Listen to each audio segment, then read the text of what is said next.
Shalom, shalom, meus queridos, que o Senhor te abençoe preciosamente, que o Espírito de Deus te conduza a entender e a receber mais uma palavra de Deus. Amados, a partir de hoje nós estaremos falando de um tema importante, mais do que necessário para os dias de hoje, e vamos estar abordando sobre libertação e batalha espiritual. Então, queridos, que você esteja atento para os diversos assuntos que estaremos ministrando. Eu tenho certeza que vai te levar a um grande crescimento e aprendizado pessoal. Você vai aprender muito sobre a igreja e a batalha espiritual, o ministério de libertação, a vida de um ministrador, ou seja, de um libertador de alto nível. Você também vai aprender sobre libertação e cura interior, conceito e abrangência de cura interior, corpo, alma e espírito, a cura física na libertação, funções do espírito, a iniquidade e a maldição familiar. Também vamos estar falando sobre libertando-se de prisões, restauração sexual, medo, ansiedade, depressão, libertação e cura interior de crianças. Vamos estar falando sobre satanismo, umbanda e nova era. Também vamos estar ministrando sobre sincretismo religioso, hinduísmo, islamismo, cabala, maçonaria, testemunho de Jeová, yoga e outros. E também vamos estar ministrando sobre como se preparar para a ministração da libertação, os auxílios dos anjos na ministração, discernimento, o libertador e a revelação, e também vamos estar falando sobre a intercessão no ambiente de ministração. Diversos outros assuntos, como práticas de libertação, como manter a libertação, tá? Vamos estar também falando de iniquidades, maldição familiar.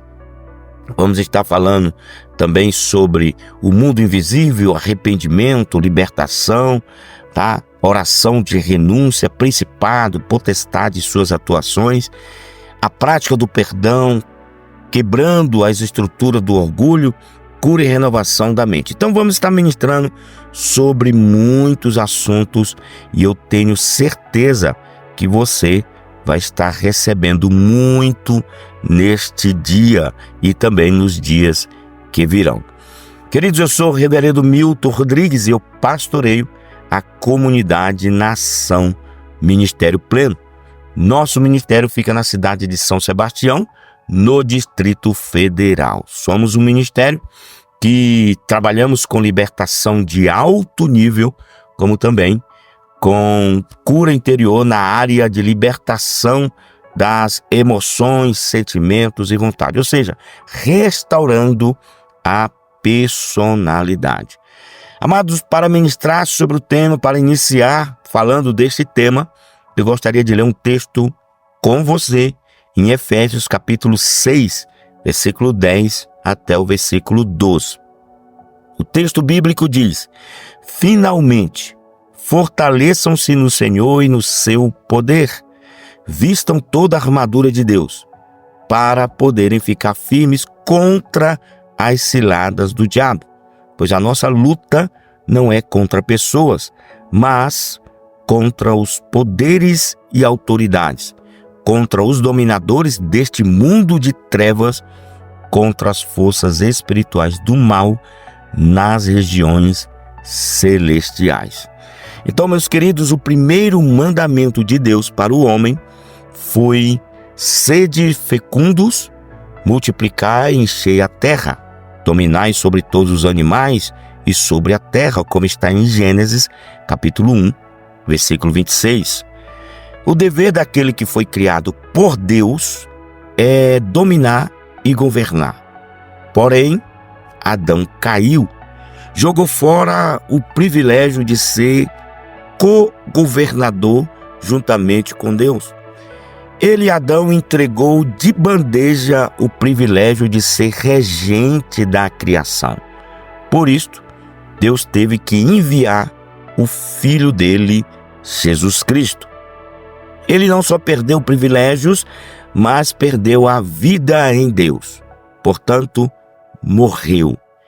E se a humanidade continuasse nesse passo, morreria sem Deus e se perderia para sempre. A intervenção de Deus veio através de Jesus, com sua vinda profetizada em Gênesis capítulo 3, versículo 15. Quem provocou a queda de Adão foi Satanás com a sua astúcia. Adão, amados, caiu por causa de sua ingenuidade e assim fez-se necessário a intervenção de Deus. A desobediência de Adão reforçou mais ainda a rebelião do diabo, que já havia ofendido a santidade de Deus e desafiado a sua autoridade. Então, amados, a redenção de Deus, que se resume na obra da cruz do Calvário, é tão profunda, tão completa, que é impossível de ser descrita e de ser entendida com a mente simplesmente racional. Pois toda morte, estrago, maldição e toda a consequência da grande rebelião foi resolvida e solucionada na cruz do Calvário, o que custou a própria vida do Filho de Deus. Com a obra extraordinária da redenção na cruz, formou-se a igreja, que deve ser uma extensão da própria pessoa do Filho Jesus, aquele que de fato se colocou em nosso lugar. Vamos ver aqui, conforme a palavra de Deus, o que ela diz. Em Efésios capítulo 3, do versículo 10 ao 13. O texto diz assim: a intenção dessa graça era que agora, mediante a igreja, a multiforme sabedoria de Deus se tornasse conhecida dos poderes e autoridades nas regiões celestiais, de acordo com seu eterno plano que ele realizou em Cristo Jesus, nosso Senhor, por intermédio de quem temos livre acesso a Deus em confiança, pela fé nele. Portanto, peço-lhes que não se desanimem por causa das minhas tribulações em seu favor, pois elas são uma glória para vocês. Então, amados, houve então a obra na cruz, e a obra na cruz foi consumada. Olha o que diz Colossenses capítulo 2, versículo 13 até o versículo de número 15. Quando vocês estavam mortos em pecados e na incircuncisão da sua carne, Deus os vivificou juntamente com Cristo. Ele nos perdoou todas as transgressões e cancelou a escrita de dívida, que consistia em ordenanças e que nos era contrária. Ele a removeu, pregando-a na cruz e tendo despojado os poderes e as autoridades, fez deles um espetáculo público, triunfando sobre eles na cruz. Queridos, antes de qualquer coisa é preciso deixar isso bem claro. Não há nada a acrescentar na obra realizada por Jesus Cristo na cruz do Calvário. Sua obra salvífica foi uma obra consumada, perfeita e definitiva. Então, por que temos que quebrar maldições se Jesus Cristo já as levou na cruz do Calvário? Então vamos entender, quando Jesus realizou a sua obra na cruz, ele o fez de forma completa e para todo sempre. Ele levou todos os pecados da humanidade, levou todo tipo de iniquidade e o fez para sempre. Jesus também destruiu o poder do pecado de toda a humanidade. O apóstolo Paulo nos diz em Gálatas capítulo 10, versículo 14, sobre a questão da maldição, que diz assim: Cristo nos resgatou da maldição da lei, fazendo-se ele próprio maldição em nosso lugar. Então, queridos, Jesus não só carregou a maldição, mas se fez maldição por nós. Há, pois, uma parte muito importante que cabe a nós fazermos, que é nos apropriarmos do que Jesus conquistou na cruz, com a sua morte e com o seu sacrifício. Queridos, cremos que o ser humano não recebe o perdão do pecado e a quebra da maldição decorrente do pecado somente pelo fato de Jesus já ter resolvido essa questão.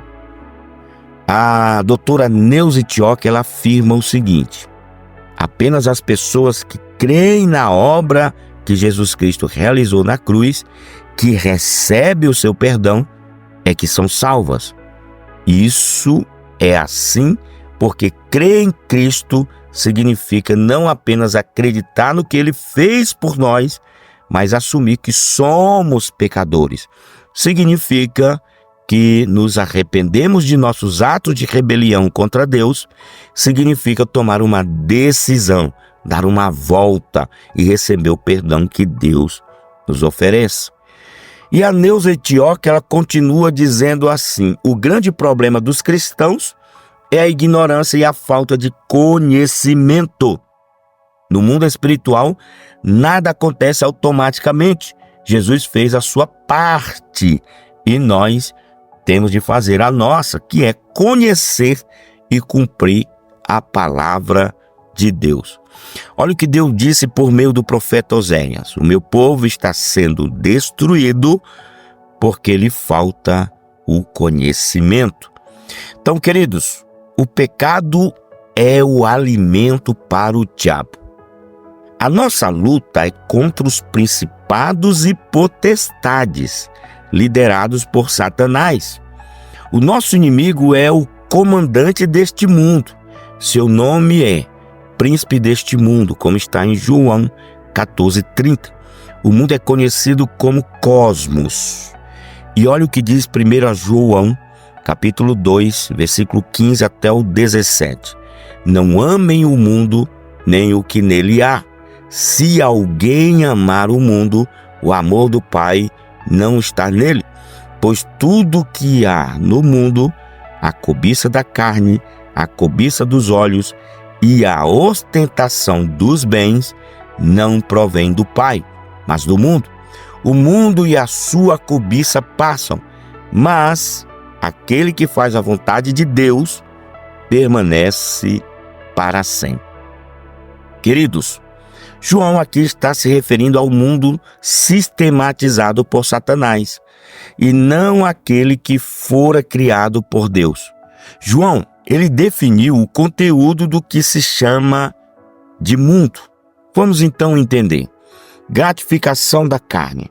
Amados, a gratificação da nossa natureza carnal pode ser sexo, glutonaria e etc. Como também concupiscência dos olhos, que seria? É a fascinação do que se diz bonito e lindo. E a soberba da vida, que é o orgulho, a altivez, a arrogância. Então, amados, os principados e potestades se alimentam de tudo que Deus chama de abominação. Vamos entender aqui no texto de Deuteronômio, capítulo 18, versículo 9 até o versículo 14. Preste atenção. Quando entrarem na terra que o Senhor, seu Deus, lhes dá, não procurem imitar as coisas repugnantes que as nações de lá praticam. Não permitam que se ache alguém entre vocês que queime em sacrifício o seu filho ou a sua filha, que pratique adivinhação ou dedique-se à magia, ou faça presságios, ou pratique feitiçaria, ou faça encantamentos, que seja médio ou espírito, ou que consulte os mortos. O Senhor tem repugnação por quem pratica essas coisas, e é por causa dessas abominações que o Senhor, o seu Deus, vai expulsar aquelas nações da presença de vocês. Permaneçam inculpáveis perante o Senhor, o seu Deus. As nações que vocês vão expulsar dão ouvidos aos que praticam magia e adivinhação. Mas a vocês, o Senhor, seu Deus, não permitiu tais práticas. Vejamos então alguns trechos desse texto e entender. Sacrifício de crianças alimenta o diabo. Todas as vezes que há sacrifício de crianças, há um alimento para os demônios. Adivinhador é a pessoa que tenta adivinhar o presente ou futuro através dos demônios. O prognosticador é aquele que dá prognóstico ou predizer ou preanunciar. Ou até mesmo o agoreiro, que seria predição baseada no canto ou voo das aves, presságio, pressentimento. Tem também o feiticeiro, que é aquele que manipula e controla as pessoas através de forças ocultas. O encantador, que usa de encantamento, feitiçaria, para escravizar e manipular pessoas. E o necromante é aqueles que consultam os espíritos dos que morreram. E o mágico, uso de artes ou ciência oculta com interferência demoníaca, certos efeitos sobrenaturais. E a consulta aos mortos. Então, queridos, principados e potestades alimentados por esses pecados não só dominam pessoas, mas estruturas sociais, eclesiásticas, políticas de comarcas, cidades e regiões. E as estruturas sociais, amados, o principado do escravanismo é o principado da corrupção, principado da orfandade, principado da violência. Então, amados, o ministério de libertação precisa ser entendido e compreendido, porque o ministério de libertação foi dado à igreja, ao corpo de Cristo, e não apenas ao indivíduo. O ministério de libertação deve ser desenvolvido em equipe no contexto da igreja local, através dos seus dons, como parte de uma comunidade terapêutica que é a Igreja de Jesus Cristo. Amados, o ministério de libertação deve ser baseado no ministério de aconselhamento, levando a pessoa ministrada, ou seja, liberta pelo poder do Espírito Santo e da palavra, à cura das memórias e conduzindo-a para um discipulado eficaz. Vamos considerar o ministério de libertação tomando como premissa o seguinte pressuposto: o envolvimento profundo com demônios. Amados, nós devemos tratar cada ministrado em sua totalidade. Lembremos-nos de que o homem não é apenas espírito, mas é também alma e corpo, devendo ser tratado como ser integral, composto dessas três partes: corpo, espírito e alma. Por isto, nós devemos ministrar de acordo com a palavra. Vamos entender o que diz 1 Tessalonicenses capítulo 5, versículo 23. Que o próprio Deus da paz os santifique inteiramente, que todo o espírito, alma e corpo de vocês seja conservado irrepreensível na vinda de nosso Senhor Jesus Cristo. Então, meus queridos, a nossa santificação deve ser integral em todos os âmbitos do ser humano e sua consciência. A espada do Espírito Santo é a nossa arma de guerra e nos leva ao conhecimento integral. Veja o que diz Hebreus capítulo 4, versículo 12. Pois a palavra de Deus é viva e eficaz, e mais afiada que qualquer espada de dois gumes. Ela penetra ao ponto de dividir alma e espírito, juntas e medulas, e julga os pensamentos e intenções do coração. Queridos, as pessoas que irão se envolver nesse ministério de libertação de alto nível devem ter convicção da sua posição junto a Jesus Cristo. Os discípulos de Jesus estão assentados com Ele nos lugares celestiais. Isto significa uma posição adquirida por Jesus ao derrotar o adversário na cruz. E, portanto, eles têm toda a autoridade de Jesus para comandar a expulsão dos demônios. Todos os libertadores. Então, toda a autoridade, todo o poder que Jesus conquistou na luta contra as potestades das trevas está à disposição dos seus seguidores. O discípulo não tem nada de si, mas tem a permissão de usar os direitos que o nome de Jesus oferece para exercer autoridade sobre os demônios. Amém, queridos? Que você possa receber essa ministração e que ela possa estar falando ao seu coração. Se você ainda não é inscrito no nosso canal, se inscreva. Eu acredito que você vai crescer muito, receber muita informação através do nosso canal, do nosso YouTube. Então, se inscreva agora e após se inscrever, você também ative o sininho para que você possa receber notificações todas as vezes que postarmos algo interessante para a sua vida. Dê o seu like, ele é importante para nós. E também não esqueça de comentar os nossos devocionais. Seu comentário nos ajuda muito a entender como você está recebendo a palavra de Deus. Também, amados, estamos nas redes sociais.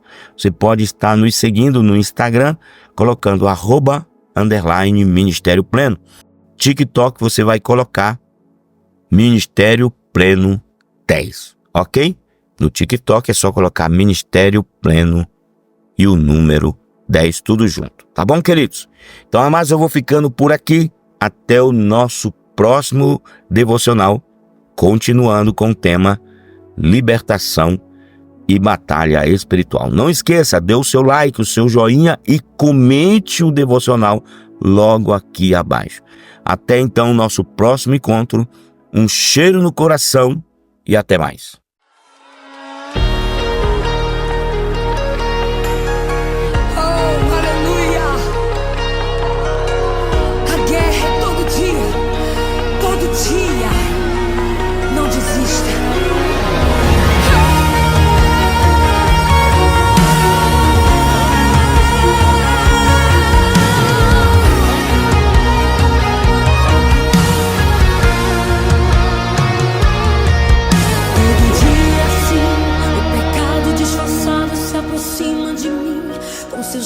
Inflamados tentando me atingir, mas eu tenho a armadura de Deus. É uma luta constante, 24 horas eu preciso estar vigilante. O inimigo põe ciladas para mim todo instante, mas eu sou protegido por Deus. Eu sei que às vezes dá vontade de parar, mas quando olho para a cruz e vejo que ele não desistiu, mas foi até o fim, servindo de exemplo para eu não desistir, mas prosseguir. Todo dia preciso negar a mim mesmo, todo dia crucificar o velho homem, todo dia enfrentar o vilão que há dentro de mim. Uma guerra sem fim, lutando todo dia, bater de frente com o pecado todo dia, seguir na contramão do mundo até o fim. Ter a convicção que não mais vivo eu, mas Cristo vive em mim. Todo dia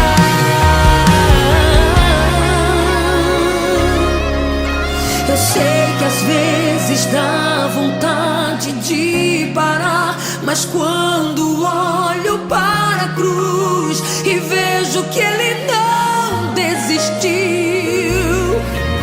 mas foi até o fim, servindo de exemplo para eu não desistir, mas prosseguir.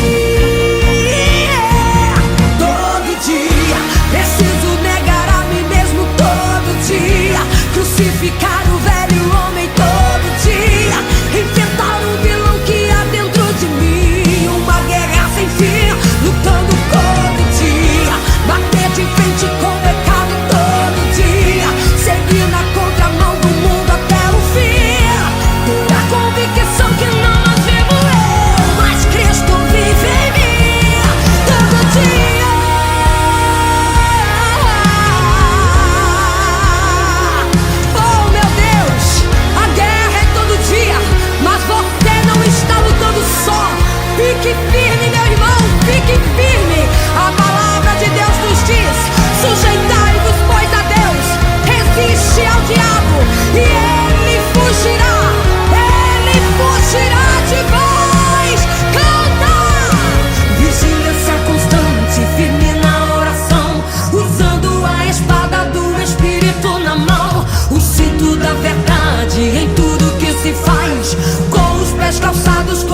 Evangelho